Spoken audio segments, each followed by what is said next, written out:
شبای پرترانه چه خوب ازش شنیدن با نگاهی عاشقانه بار دیدن دریای قصه خوبه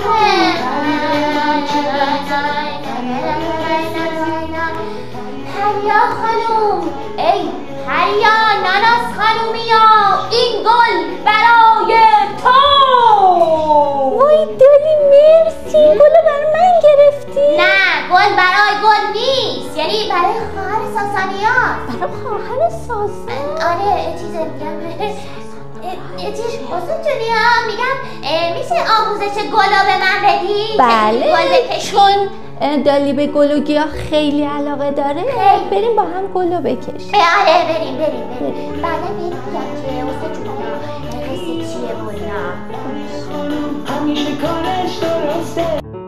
اول یه بیضی بکش که صورت گلمون باشه. حالا چند تا نیم دایره کوچیک بکش تا شبیه گلبرگ بشه. درسته؟ 2 تا دایره کوچیک برای چشماش، یه دهن باز و خندون و چند تا نقطه روی لپاش بذار. حالا با یه خط منحنی ساقه گلو بکش.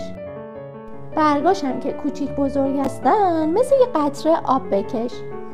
میتونی کنارش دوستش هم بکشی. ببینم خوب یاد گرفتی؟ گلت بیشتر بخنده، دهنش بازتر باشه.